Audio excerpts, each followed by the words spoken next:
குழி எதுக்கு இவ்வளோ ஆழமாக எடுத்திருக்கேன் அப்படின்னா வந்து பார்த்திங்கன்னா குழி வந்து இது வந்து மணை, அதனால் வந்து பார்த்திங்கன்னா மண் நல்லா ரொம்ப இறுகி போயிருக்கும். அதுக்காக தான் வந்து இவ்வளோ ஆழம் எடுத்துக்கிறது. இப்போ வந்து பார்த்திங்கன்னா அந்த இது மாதிரி வயலில் அந்த சைடெலாம் வந்து பார்த்திங்கன்னா வைக்கிறது அப்படின்னா இவ்வளோ ஆழம் எடுக்க தேவையில்லை. ஏன்னா வந்து வயல்லாம் வந்து மண் அவ்வளோ இறுகி போயிருக்காது.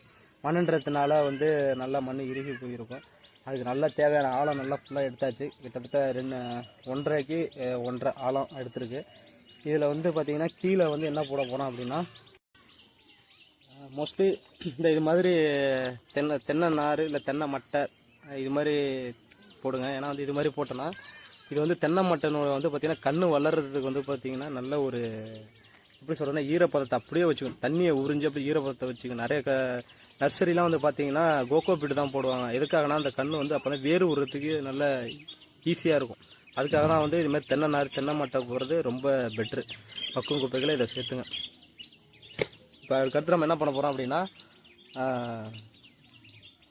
மேலே வந்து ஆட்டம் புழுக்கை, அந்த ஆட்டு சாணம்னு சொல்லுவாங்க, அதை நம்ம போட போகிறோம். அது வந்து பார்த்திங்கன்னா அதில் மாட்டு சாணத்தை விட வந்து பார்த்திங்கன்னா ஆட்டம் புழுக்கைக்கு ரொம்ப பவர் அதிகம். ஏன்னா வந்து அதில் நேச்சராகவே பொட்டாசியம்லாம் கிடைக்கிறதுனால இந்த இலை உதிர்றது, அப்புறம் வந்து பூச்சி அடிக்கும் பார்த்திங்களா, சாம்பல் நிற பூச்சி இந்த இலையில் அதெல்லாம் வந்து அடிக்காது. கண்ணாக இருக்கும் பொழுதே அடிக்காது, மரமானாலுமே அடிக்காது. நம்ம வந்து கீழே வந்து நம்ம கண் வைக்கும்போது அஸ்தி வார்த்தை நல்லா ஸ்ட்ராங்காக போட்டாலே இந்த கன்று வந்து நமக்கு நல்ல ஒரு பலன் தரும்.